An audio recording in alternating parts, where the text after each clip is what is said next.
अस्सलाम वालेकुम। उम्मीद करते हैं आप सब खैरियत से होंगे। और यहाँ मैं आज आपको सिखाऊंगी मिक्स दाल और लौकी और चने की दाल की भी रेसिपी मेरे चैनल पे मौजूद है। और यहाँ पर मैं आपको मज़ीद 2 दालों के साथ इसकी रेसिपी दूंगी और इसका मज़ेदार सा तड़का हम लगाएंगे। तो चलिए बनाना शुरू करते हैं। बिस्मिल्लाहिर्रहमानिर्रहीम।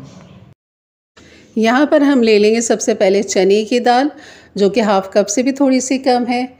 और इसके साथ में ले लूँगी मसूर की दाल, ये भी हाफ़ कप से थोड़ी कम है। और यहाँ पर हम ले लेंगे मूंग की दाल, ये 1 कप से थोड़ी सी कम है। यानी इन तीनों का जो वज़न है ना, तकरीबन ये 1 पाव के बराबर है। 250 ग्राम है इन तीनों दालों का वज़न। बाकी ये दालों को हम अच्छे से मिक्स करेंगे, इनको धोएंगे 2-3 पानी के साथ। खूब अच्छा सा मसल के आपने धोना है, क्योंकि इनके ऊपर जो पाउडर होता है ना, वो हमें हटाना होता है। चलिए जी, दाल मैंने धो ली है साफ़ पानी के साथ। और ये देखें, इस तरह दाल को हम डाल देंगे बर्तन में जिसमें आपने दाल पकानी है। यहाँ पर हमने सारी चीज़ें एक साथ डाल देनी है। यकीन करिए इतनी आसान दाल है ये बनाना। तो यहाँ पर ये प्याज, एक छोटी सी प्याज है जिसे बारीक स्लाइस कटिंग करके मैंने डाल दिया। यहाँ पर एक बड़े साइज़ का टमाटर है, वो मैंने यहाँ पर डाल दिया। छोटे हैं तो 2 ले लीजिए। हरी मिर्चें मैंने मोटी वाली ली हैं, यहाँ पर 3 से 4 अदद, उन्हें भी बारीक चॉप करके डाल दिया। और यहाँ पर अदरक लहसुन का पेस्ट डाल दिया 1 टीस्पून। कुटी हुई मिर्च डाल देंगे यहाँ पर 1 टीस्पून। हल्दी डाल देंगे यहाँ पर हाफ़ टीस्पून। नमक डाल देंगे 1 टीस्पून। और इसी के साथ हम यहाँ पर लौकी भी डाल देंगे। लौकी तकरीबन 1 पाव से थोड़ी सी ज़्यादा लौकी है, ये मैंने यहाँ पर डाल दी। और यहाँ पर थोड़ा सा हम पानी डाल देंगे, इतना डालेंगे ताकि हमारी दालें भी गल जाएँ और लौकी भी गल जाए। इन सब चीज़ों को हम करेंगे मिक्स।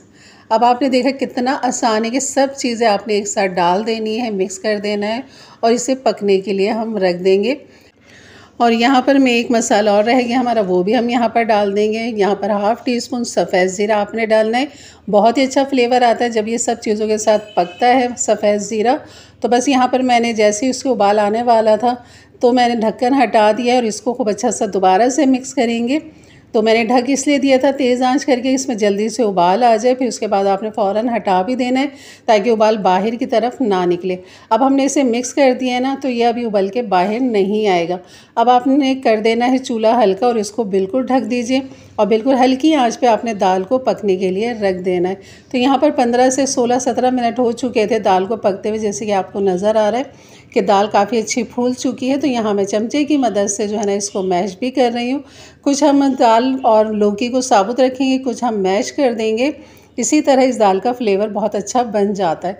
तो यहाँ पर खूब अच्छा सा मिक्स कर ले। काफ़ी थिक हो गई थी मैश करने के बाद, तो मैंने यहाँ पर हाफ़ कप मज़ीद पानी भी डाल दिया है। अब हम इसको मिक्स करके इसको पकने के लिए रख दूँगी ताकि इसमें अच्छा सा उबाल आ जाए, दाल और पानी सब अच्छा सा मिक्स हो जाए और ये पक जाए। तो सिर्फ मैं इसको 5 मिनट इसको हल्की आंच पे रखूँगी। उसके बाद हम इसमें बनाएंगे इसका तड़का।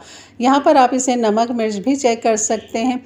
मिर्च कम हो तो आपने यहाँ कुटी हुई मिर्च डाल देनी है, पिसी हुई नहीं डालनी। और नमक कम है तो नमक डाल दीजिए, जैसे मैंने डाल दिया इसमें नमक। और यहाँ खूब अच्छा से इसे मिक्स करेंगे और फिर मैं इसे 5 मिनट के लिए मज़ीद इसको हल्की आंच पर रख दूँगी पकने के लिए।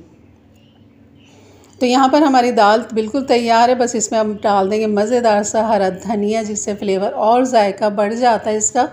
दाल को काफ़ी अच्छा खासा हरा धनिया डालिए। मैंने तकरीबन 1 मुट्ठी धनिया डाला होगा इसमें।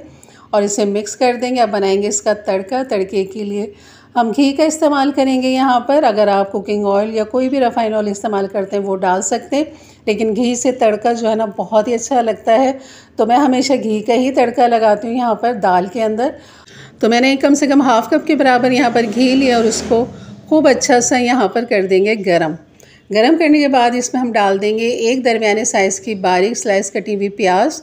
और मैंने 5 हरी मिर्चें लिए मोटी वाली। इसमें लाजमी आपने कट लगाना है, वरना ये मिर्चें ऐसे फटेंगी ना तो आपको नुकसान होगा उससे, क्योंकि उससे छींटे उड़ेंगे, वो आपके चेहरे हाथ को जला सकती है। सफ़ेद ज़ीरा मैंने 1 टीस्पून इसमें डाल दिया था।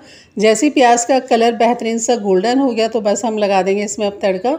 और इसमें मज़ीद और कुछ डालने की आपको इतनी ख़ास ज़रूरत नहीं है। बेहतरीन ये तड़का है इसका, ये देखें।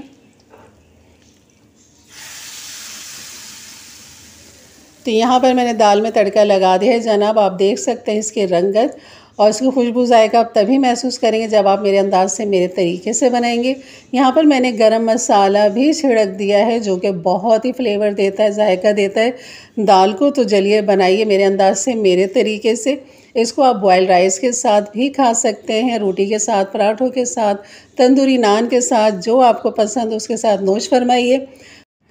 तो ये थी मेरी आज की रेसिपी, लौकी और दाल। बहुत ही मज़ेदार बनती है और अपने फैमिली फ्रेंड में ज़रूर शेयर किया करें ताकि उनके लिए भी आसानियाँ पैदा हों और वो भी इस तरह की मज़ेदार सी घरेलू रेसिपी बना सकें।